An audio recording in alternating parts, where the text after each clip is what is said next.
मैं हूँ विश बेंडी और आज हम स्टार्ट करने वाले अपने फोटोशॉप की क्लासेस।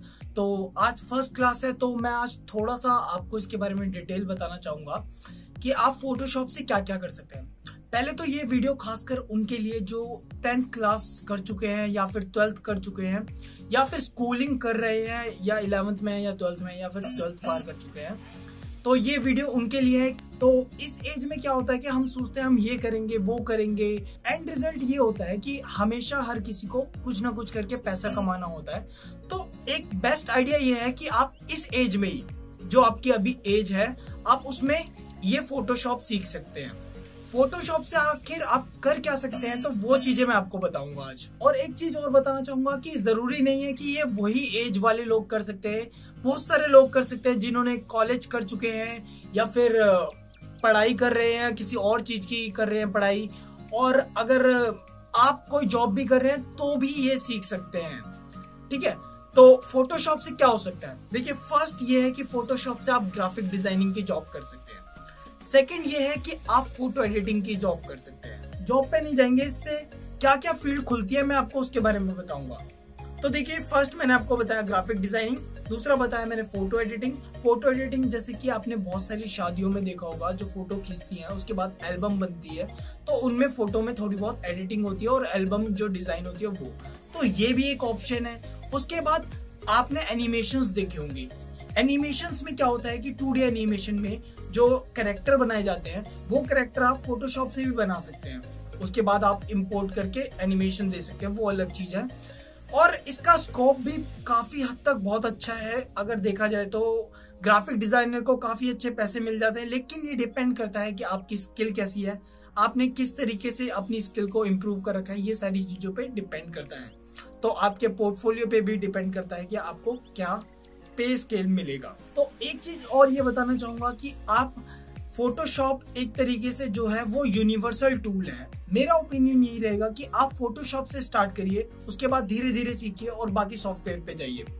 आपको ये बहुत तरीके से हेल्प कर सकता है, यहाँ तक कि वीडियो एडिटिंग और पोस्टर, सॉन्ग्स के पोस्टर, या फिर आप कोई शॉर्ट मूवी बना रहे हो उसके पोस्टर। तो एक तरीके से ये बेसिक है, बेसिक रिक्वायरमेंट है अगर आप इस फील्ड में जाना चाहते हैं या फिर आप कोई स्किल सीखना चाहते हैं तो उसके लिए। तो आज फोटोशॉप की क्लास 1 है और इस क्लास में मैं बताने वाला हूँ, हर एक छोटी छोटी टिप बताने वाला हूँ। और ये बेसिक क्लास होगी, तो हर एक टूल का अच्छे से कैसे यूज कर सकते हैं ये सारी चीजें बताने वाला हूँ। और ये पूरा ट्यूटोरियल जो है वो हिंदी में रहेगा। तो चलिए सीधा ट्यूटोरियल स्टार्ट करते हैं।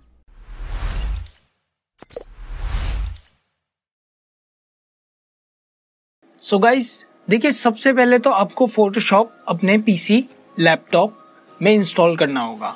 उसके बाद आपका यहाँ पर डेस्कटॉप पे अगर विंडोज 7 है तो डेस्कटॉप पे उसका आइकन आ जाएगा फोटोशॉप का, नहीं तो विंडोज 10 है तो आपका यहाँ स्टार्ट पे जाएंगे तो यहाँ पर आपका आइकन आ जाएगा फोटोशॉप का। ठीक है, मेरा वर्जन जो है वो CC 2019 है। देखिए, CS 6 में भी सेम फीचर है, और अगर आपका वर्जन इससे पुराना है 2019 से तो भी सेम फीचर है, बस थोड़ा बहुत फीचर्स का डिफरेंस है। तो चलिए, मैंने पहले से ही खोल रखा है फोटोशॉप, इसे ओपन कर लेते हैं। तो देखिए, अब सबसे पहले मैं बताता हूँ आपको, ये मैंने फाइल खोल रखी है कि आपको यहाँ पर फाइल कैसे ओपन करनी है। देखिए, यहाँ पर फाइल देख रहे हैं आप फाइल पे क्लिक करेंगे, उसके बाद न्यू पे जाएंगे, न्यू क्लिक करा, और यहाँ पर देख रहे हैं आप विड्थ और हाइट। तो यहाँ पर आपको रेजोल्यूशन डालना है कि आपको कैसी विड्थ और हाइट चाहिए। मेरा 2019 है तो यहाँ पर कुछ प्री इंस्टॉल्ड जो हमारे कस्टम है वो ऑलरेडी यहाँ पर दे रखे हैं कि इतने इतने साइज के चाहिए। और अगर आपका पुराना वर्जन है तो आपका स्क्रीन कुछ इस टाइप से नहीं खुलेगा, वो डिफरेंट टाइप से खुलेगा। तो उसमें भी विड्थ और हाइट का ऑप्शन दिया होगा कि क्या आपको विड्थ डालनी है, क्या हाइट डालनी है। अब जैसे मान लीजिए हमारा जो इंस्टा होता है उस पे हमारी ज्यादातर जो फोटो होती है वो 1:1 रेशियो की होती है। इसका मतलब क्या हुआ 1:1 रेशियो का? मतलब कि 100/100। अब 1:1 मतलब ये नहीं कि 1000/1000, सॉरी मैंने 1000 को 100 बोल दिया। 1/1 मतलब ये नहीं कि 1000/1000। 1/1 मतलब कि जितना आपका विड्थ होगा उतनी आपकी हाइट होगी। देखिए यहाँ पर ओरिएंटेशन देख रहे हैं आप, यहाँ पर ये आपका बता रहा है कि कैसा आपका लैंडस्केप आ रहा है, पोर्ट्रेट आ रहा है, तो ये बता रहा है। तो यहाँ पर जो हमारा इंस्टा होता है उसका साइज होता है जैसे 1:1, तो यानी कि जैसे अगर विड्थ आप 1000 डालेंगे तो हाइट भी 1000 डालेंगे। इसी तरीके से हमारी जो वीडियो होती है फुल HD जो यूट्यूब पे डलती है उसका रेजोल्यूशन होता है 1920x1080। आपने वीडियो देखते होंगे तो क्वालिटी एक ऑप्शन होता है यूट्यूब पे, अगर उस पर क्लिक करके आपने देखा होगा तो ऑप्शन दिया होता है वहाँ पर 1080p में देखना चाहते हैं, 720p में देखना चाहते हैं या 480, 360, तो ये सारे ऑप्शन दिए होते हैं। तो यहाँ पर आप उसी का मैंने ये फुल HD रेजोल्यूशन डाला है। उसकी विड्थ होती है 1920 यानी कि 1920 और हाइट होती है 1080 यानी कि 1080। और साथ ही साथ यहाँ पर आप रेजोल्यूशन डिसाइड कर सकते हैं आपको कितने रेजोल्यूशन की इमेज या आपकी नई जो आप लेने वाले हैं, नई जो इमेज स्टार्ट करने वाले हैं जिस पे वर्क, वो कितने रेजोल्यूशन का चाहिए। तो देखिए अगर आप कोई लोगो बना रहे हैं तो आपको 300 रखेंगे तो सही है और 100 पे भी चल सकता है। अब रेजोल्यूशन का मतलब यहाँ पर ये है, मैं और डिफाइन कर देता हूँ यहाँ पर आपको। जैसे कि देखिए यहाँ पर लिखा हुआ है पिक्सल पर इंच, यानी 1 इंच के अंदर इतने पिक्सल्स होंगे। आप समझ पा रहे हैं मैं क्या कहना चाह रहा हूँ? ठीक है, अगर मान लीजिए आपका फोन जो है वो 100 इंच का है, यानी कि ऐसी एग्जांपल दे रहा हूँ एक मैं, 100 इंच का है, तो उसका 1 इंच यानी उसका 1 इंच में 300 पिक्सल्स होंगे। अगर मैं यहाँ पर रेजोल्यूशन 300 डालता हूँ और अगर 100 डालता हूँ तो उसके हर 1 इंच पे 100 रेजोल्यूशन होंगे। रेजोल्यूशन यानी कि जो छोटे छोटे पिक्सल्स होते हैं उसको मिला के रेजोल्यूशन बनता है। तो अब हमें बैकग्राउंड कैसा चाहिए, वो हमें वाइट चाहिए या ब्लैक चाहिए या बैकग्राउंड कलर हम डिसाइड कर सकते हैं। मेरे को वाइट ही चाहिए और यहाँ पर ये जो है 8 बिट ही रहने देते हैं, हम ज़्यादातर 8 बिट पे ही काम करते हैं।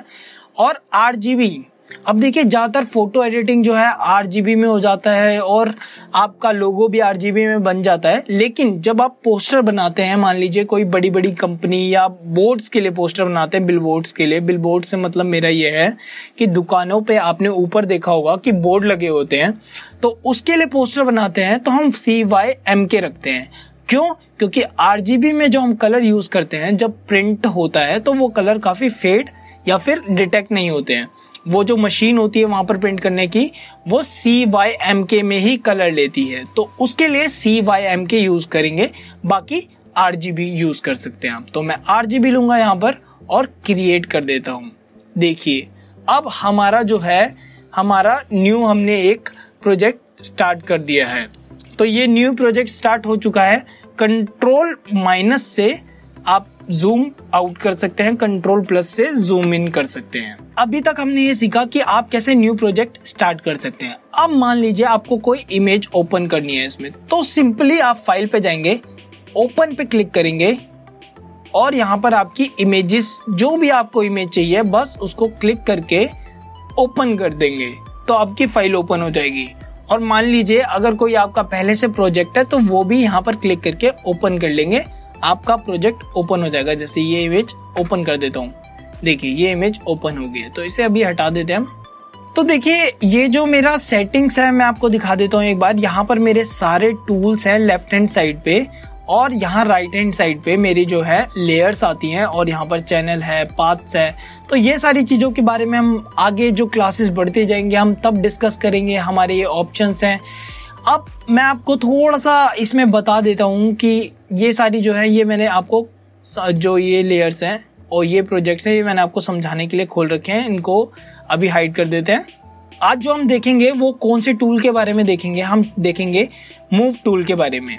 अब देखिए मूव टूल में जैसे ही मैंने क्लिक करा, यहाँ पर एक इमेज में छोटा सा गिफ जो है वो बता रहा है मूव टूल आखिर है क्या। इसको हम क्लिक कर लेते हैं, ये है मूव टूल। अब देखिए सबसे पहले ये मैंने एक ओपन कर रखा है, जैसे मैंने आपको बताया कैसे ओपन होती है इमेज। तो ये मैंने एक स्ट्रीट लाइट ओपन कर रखी है।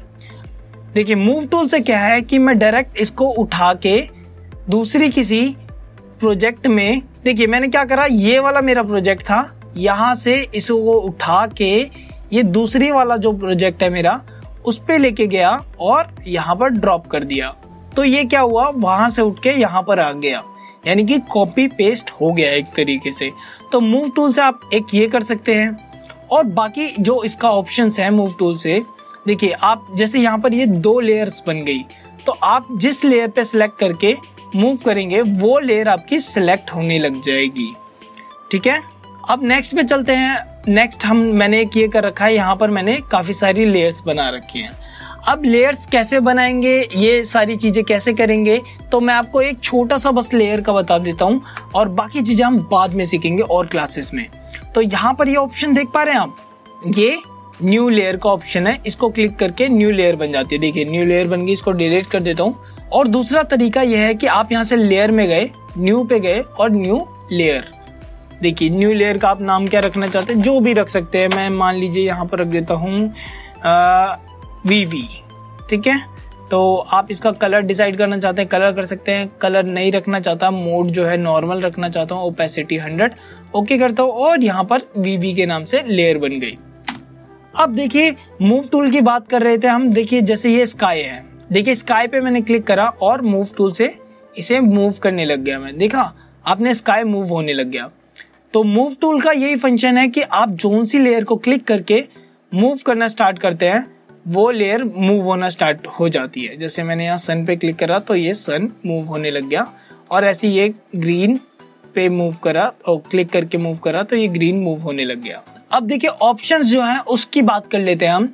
यहाँ पर देखिए जैसे कि ये लेयर है और ग्रुप है। अभी तक हम लेयर पे क्लिक कर रहे थे तो लेयर मूव हो रही थी, अब हम इस पे ग्रुप करते हैं और देखिए अब हमारा जो है पूरा की पूरा ग्रुप मूव होने लग जाएगा। और अगर मान लीजिए मैं इसको लेयर रहने देता हूँ और तब मैं ये जो ग्रुप है इसको मूव करने की कोशिश करता हूँ, तो देखिए इसने क्या करा, उसके अंदर एक लेयर पे क्लिक करके, यानी जोन सी मैंने लेयर पे मान लीजिए सर्कल पे करता तो देखिए सर्कल मूव होने लग गए। तो जोन सी मैंने लेयर पे क्लिक करा वो लेयर क्लिक होने लग गई, यहाँ पर जो भी लेयर है वो क्लिक हो गई। तो याद रखिए आपको ग्रुप सेलेक्ट करना है, तो यहाँ से ग्रुप करेंगे तो पूरा की पूरा ग्रुप सिलेक्ट होएगा और वो मूव होगा। अब यहाँ से आते हैं ये शो ट्रांसफॉर्म कंट्रोल्स, इसको क्लिक कर देता हूँ। अब देखिए क्या हुआ कि इससे क्या हो गया कि हमारा जो ग्रुप था वो पूरा उसका ट्रांसफॉर्म जो है, यानी कि एक पेयर जो होता है दिखाया जाता, मतलब कि इसमें क्या है, अगर आप ये ऑफ कर देंगे तो इसका मतलब ये नहीं है कि ये ट्रांसफॉर्म टूल चला गया, वो एक सिर्फ ये दिखा रहा है कि आपका इतना एरिया यानी ये इतने ऑब्जेक्ट जो हैं इसके अंदर सिलेक्टेड हैं। अब मान लीजिए मैं इसको ग्रुप से हटा के यहाँ पर कर देता हूँ लेयर, ठीक है, और यहाँ पर सन पे जाता हूँ, देखिए सन का एरिया जितना एरिया सिलेक्टेड है वो दिखा रहा है। तो इसको ऑफ कर देते हैं, ऑन कर देते हैं, ये आपके कैसे आपको सही लगता है उस पर डिपेंड करता है। सो गाइस आज के ट्यूटोरियल में सिर्फ इतना ही है कि हम मूव टूल के बारे में क्या क्या था तो वो मैंने आपको बताना था। तो आज मैंने आपको पूरा बता दिया है मूव टूल के बारे में कि मूव टूल को आप कैसे यूज़ कर सकते हैं। बहुत सारे तरीके हैं मूव टूल को यूज़ करने के लिए। बेसिकली ये है यूज़ करने के लिए कि आप लेयर्स को मूव कर सकते हैं इधर उधर, आपको जो भी ऑब्जेक्ट को आपको मूव करना है वो मूव कर सकते हैं। तो आज के ट्यूटोरियल में इतना ही। अगर आपको ट्यूटोरियल पसंद आ रहा है तो प्लीज़ लाइक करिए, शेयर करिए, सब्सक्राइब करिए, और अगले ट्यूटोरियल में हम बात करेंगे दूसरे टूल्स के बारे में। तो चलिए तब तक के लिए सी यू, गुड बाय, अगली बार फिर मिलते हैं, तब तक के लिए stay safe and stay healthy.